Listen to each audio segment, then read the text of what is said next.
बिस्मिल्लाहिर्रहमानिर्रहीम। Dear first year students, आज हम बात करते हैं first phase of photosynthetic reaction that is called the light reactions. Light reactions में सबसे पहला स्टेप जो है वो नॉन साइक्लिक फॉस्फोरिलेशन का है। अगर देखा जाए तो नॉन साइक्लिक से मुराद ये होता है नो रिटर्निंग बैक, यानी कि वापस लौट कर ना आए। इसमें बात कर रही है इलेक्ट्रॉन्स की, क्योंकि हमने इससे पहले भी देखा था कि जो फोटोसिंथेटिक सिस्टम्स हैं थैलाकॉइड मेम्ब्रेन्स पर, वो फोटो सिस्टम्स की फॉर्म में अरेंज है। एक जिसको हमने फोटो सिस्टम सेकंड या P680 का नाम दिया क्योंकि ये 680 नैनोमीटर वाली वेवलेंथ को एब्जॉर्ब करता है। ऐसा ही थैलाकॉइड मेम्ब्रेन में फोटो सिस्टम फर्स्ट होता है जो 700 नैनोमीटर वाली वेवलेंथ को एब्जॉर्ब करता है। इसमें भी वही पोर्शंस हैं, एक रिएक्शन सेंटर जहां पे क्लोरोफिल ए के मॉलिक्यूल्स हैं जिसकी तरफ तमाम के तमाम एक्साइटेड इलेक्ट्रॉन्स जो कि लाइट एनर्जी से एक्साइटेड होते हैं पहुंचते हैं। ये इलेक्ट्रोफिलिक सेंटर है।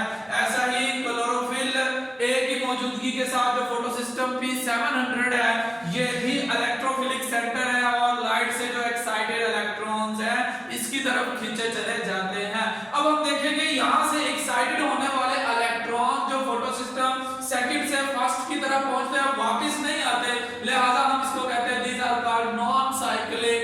एंड फॉस्फोरिलेशन से मुराद होता है addition of phosphate and formation of ATP by the addition of the phosphate into the ADP molecule, जो कि हमारे मेन फोटोसिंथेसिस का प्रोडक्ट है। Main product of the photosynthesis is ADP and NADPH2+ जो हमने इस फोटोसिंथेसिस के रिएक्शंस में बनाने हैं। तो सबसे पहले देखें लाइट एनर्जी एक्साइट करती है एंटीना कॉम्प्लेक्स और रिएक्शन सेंटर में मौजूद फोटोसिंथेटिक पिगमेंट्स को, और ऐसी सूरत में इलेक्ट्रॉन्स पेयर की सूरत में ऊपर जाते हैं। हमेशा एक खास प्रोटीन का कैरियर मौजूद होता है, इसको हम नाम देते हैं it is called primary electron acceptor. It is called primary electron acceptor जो थैलाकॉइड मेम्ब्रेन में मौजूद होता है इन दो एक्साइटेड इलेक्ट्रॉन्स को कैप्चर कर लेता है और आगे एक इलेक्ट्रॉन की पूरी चेन है जिसको हम इलेक्ट्रॉन ट्रांसपोर्ट चेन कहते हैं, जो इन एक्साइटेड इलेक्ट्रॉन को फोटोसिस्टम फर्स्ट तक पहुंचाता है। इस तरह से वो कहता है ये जो दो इलेक्ट्रॉन प्राइमरी इलेक्ट्रॉन एक्सेप्टर के पास गए, इसके नीचे यहां पर हमने दो इलेक्ट्रॉन जो निकल कर गए हैं ये इलेक्ट्रॉनिक होल पैदा कर देता है। इस इलेक्ट्रॉनिक होल को फिल करने के लिए देखा जाता है वाटर के मॉलिक्यूल की ब्रेकडाउन होती है जिसको हम कहते हैं लाइट एनर्जी की मदद से हुआ breakdown of the water molecule. It is called photolysis. हम इसको फोटोलाइसिस का नाम देते हैं। अब देखिए पानी के मॉलिक्यूल की ब्रेकडाउन से क्या होता है, अगर दो वाटर के मॉलिक्यूल हो तो ये दो वाटर के मॉलिक्यूल 4 हाइड्रोजन के पॉजिटिव आयन प्रोड्यूस कर देंगे और उसके साथ साथ एक ऑक्सीजन का मॉलिक्यूल पैदा हो जाता है जिसको हमने कहा था it is the by product of photosynthesis reaction. यानी फोटोसिंथेसिस में बाई प्रोडक्ट के तौर पर जो ऑक्सीजन प्रोड्यूस होती है वो यहीं पर ही पैदा हो जाती है।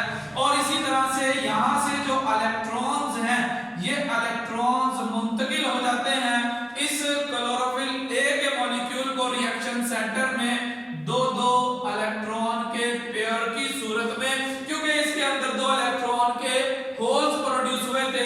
प्राइमरी इलेक्ट्रॉन के पास जो high energy electron excited electron ऊपर चले गए थे। अब इसके बाद प्राइमरी इलेक्ट्रॉन एक्सेप्टर के बाद आगे एक इलेक्ट्रॉन ट्रांसपोर्ट चेन है और इलेक्ट्रॉन हाई एनर्जी लेवल से लोअर एनर्जी लेवल की तरफ मूव करता है। And in these electron that travels from the high energy level to the lower energy level, these electron releases energy and the energy of these electron is used to produce ATP molecule that is the main product of the photosynthesis। हम देखते हैं there are the 3 carriers of the electron transport chain।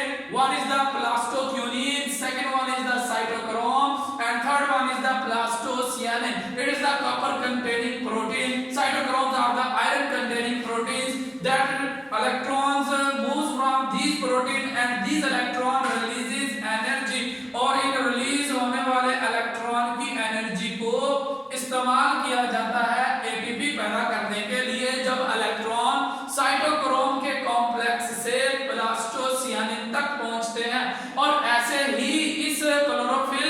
जो एक molecule reaction centre में मौजूद है photosystem first के, इसके भी 2 इलेक्ट्रॉन एक्साइटेड होकर ऊपर जा चुके थे और इसमें भी इलेक्ट्रॉन का होल प्रोड्यूस हो चुका था, लेकिन उस होल को इस इलेक्ट्रॉन ट्रांसपोर्ट चेन से आने वाले 2 इलेक्ट्रॉन्स ने फिल कर दिया। लिहाजा यहाँ पर वाटर के मॉलिक्यूल की ब्रेकडाउन की फोटोलाइसिस की जरूरत नहीं है।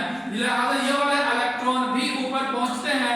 यहाँ पर भी एक इलेक्ट्रॉन की कैरियर प्रोटीन जिसका नाम है primary electron acceptor, and this primary electron acceptor transfer these high energy excited electrons into an other electron transport chain, and this electron transport chain contains the ferridoxin. It is an iron containing protein, and these iron containing proteins transfer these high energy or the excited electron to a enzyme that is called NADP reductase. The last carrier of the electrons in electron transport chain is an enzyme. It is the NADP reductase, and this NADP reductase uses these 2 highly excited or high energy electrons and the 2 hydrogen ions that were produced by the breakdown of water molecule during photolysis, and a carrier molecule, it is the NADP, and this NADP is then converted into by the addition of 2 H positive ions and 2 electrons from the electron transport chain that were excited from the photosystem first. हम देखते हैं photosystem second से जो excited